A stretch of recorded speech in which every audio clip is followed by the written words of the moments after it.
Hari ini saya nak cakap tentang pantun. Pantun ni ialah satu puisi lama yang dah wujud daripada zaman dulu-dulu lagi dekat Nusantara. Dia dah wujud daripada zaman orang tak tahu menulis lagi, daripada zaman orang tak reti membaca lagi. Pantun ni dah wujud dah. So pantun ni boleh jugalah dikatakan sebagai satu karangan berangkap yang indah. Tapi yang biasanya kita dengar macam orang bagi pick up line dua kerat tu kan. Pantun dua kerat pick up line dekat internet tu macam pantun juga, tapi dia tak indah sangat lah. Dia macam gunakan ayat-ayat yang simple je. Okey, kalau pantun biasanya orang memang akan samakan rima akhir dia tau, iaitu rima akhir kena AB. Okey, kita cakap tentang pantun empat kerat. Kalau contohlah baris pertama kena samakan dengan baris ketiga. Maksudnya suku kata perkataan akhir tu. Contohnya baris pertama pantun tu, perkataan akhir dia contohlah macam suami. Okey, akhir dia mi kan. So baris ketiga pantun tu pun kena carilah perkataan apa yang akhir dengan mi. Contohnya jerami ke, bersemi. Kalau contoh baris kedua tu akhir dia ku.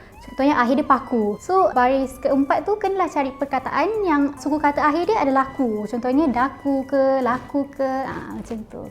So, biasanya kita dengar macam pantun ada 2 kerat, ada 4 kerat. Tapi sebenarnya pantun 6 kerat, 8 kerat pun ada juga. Tapi yang biasanya 2 dengan 4 kerat lah. Yang paling biasa 4 kerat. Kalau kita tengok daripada pantun 4 kerat, so 2 kat atas tu adalah pembayang dan 2 kat bawah tu adalah maksud. Dan kalau pembayang ni kan, pembayang ni sedap kalau kita gunakan unsur-unsur alam. Macam bunga-bunga ke, tumbuh-tumbuhan, daun-daun. Contohnya macam daun dedalu gugur berserak, bayu menyapa di tanah rata. Macam tu. Dia macam indah lah sikit kalau kita gunakan pantun-pantun yang berunsurkan alam. Tapi kalau macam kita tak nak gunakan pembayang yang berunsurkan alam pun boleh juga. Mungkin kita boleh gunakan macam alat-alat tradisional yang lama kan, barang-barang tradisional yang lama, contohnya macam keris. Ukiran kayu di keris panglima, loknya 7 tersisip rapi. Kan boleh juga, indah juga kalau kita gunakan barang-barang yang macam tradisional tu kan, keris. Kalau nak gunakan pembayang berunsurkan benda lain pun boleh juga, asalkan bunyi dia kedengaran indah lah bila dibaca nanti.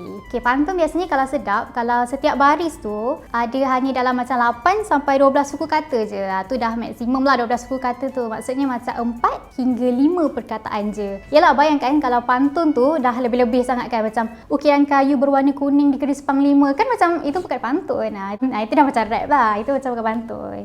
Kalau pasal nada pula, okay, untuk nada pantun yang biasa kita dengar kan macam 2-3 kucing berlari, mana nak sama si kucing belang. Biasanya kan macam tu. Tapi dia sebenarnya pantun ni ada banyak nada tau. Apatah lagi kalau kita pergi tengok pertandingan pantun, lagilah nada-nada dia macam banyak nada-nada yang lain. Dan biasanya orang tak gunalah nada-nada yang macam 2-3 kucing berlari tu, macam ada nada lain. Contohnya macam angin teluk menyisir pantai, hanyut rumpai di bawah titi, biar buruk kain dipakai, asal pandai mengambil hati.